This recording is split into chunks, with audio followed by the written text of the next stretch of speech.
finally over?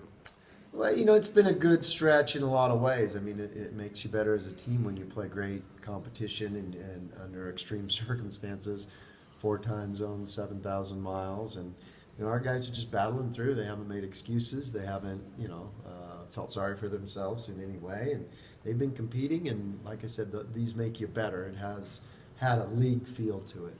Sometimes you go through preseason games and it has a completely different feel than playing in league games, and I know that this stretch has certainly sharpened us for league. In your career, you've had some fun ones at St. Mary's, and now you get to do it as Boise State's coach. Yeah.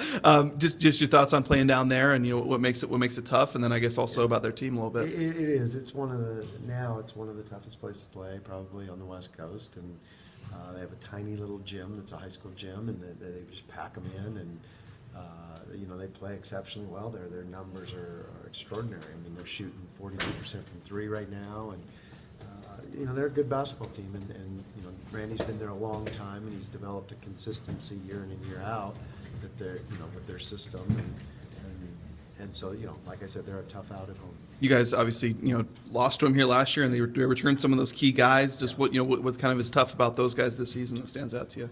Well, it starts with Brad Waldo. I mean, he's averaging 23 points a game. He's probably one of the best big guys on the West Coast. And they know how to play through him. They have good discipline of how they do it. He makes everybody around him better. And then they got great pieces around him. I mean, they picked up some fourth-year or fifth-year transfers and that are really helping them. And then they got guys that can shoot the basketball, guys that know their roles, and they're a complete team. Compare Waldo with Kaminsky. I mean, you got two big guys. You're going against two of the better big guys in the country. What makes them similar? What makes them different? Well, Kaminsky's is he's more of a perimeter guy, and Waldo has some skills as far as getting on the block, and he can score on anybody down there. And it's not like you're going to stop him with one guy, and you're not. If you try to stop him or commit 2 guys or 3 guys to him, then he makes everybody around him better. So he's got such a good feel that way. When you're looking back at that North Carolina State game, to have someone like James step up, I know we talked about it a little bit, how big was that? And also now that you've had to be able to process it about a week, what kind of role do you have maybe for him, maybe in mind, and does that help him? Well, I think I've kind of felt like a key to our season is the development of James and Chandler and Kevin and David and Montico, probably those 5, and because they're guys with high upsides, and I know they're going to develop. I know they're going to get there. But I'm excited for them to hurry up and all get there, and then when they do, now you got something special.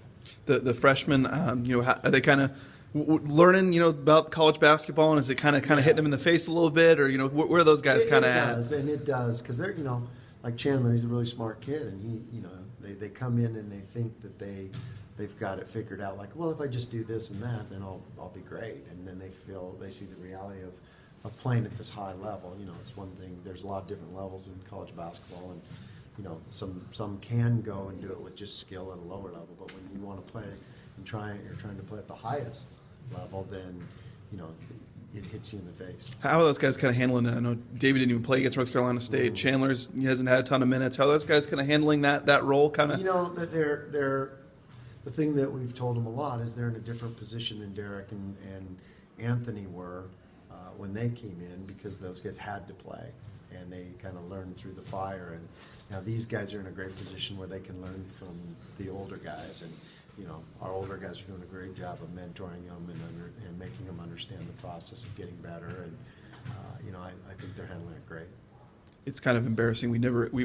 The timing of this, we weren't able to really ask you about the guys that you signed. Oh yeah. And both of them looks like they got off to some great starts. Sure. I know Paris obviously against Gorman, and then Malik played last night, I think, or night before, and had a great game too. Just those 2 guys, and it seems like they're getting off to the right start that you want. Oh yeah. Well, we saw something special in both those kids. I think the thing that I see about both of them is they're just undervalued players, and Paris is one of the elite guards on the West Coast, and he knows how to play, and he's got a chip on his shoulder and a hunger that I love, and he's out to prove something. And Malik's got just a huge upside. I mean, that kid's going to be one of those kids, I think, someday that people are going to be like, wow, where did they get him, and where's Pocatello, Idaho? And he's got a special upside, and he loves the game, and he wants to work, and that's probably the common theme with both of them And so that, that excites me for the future.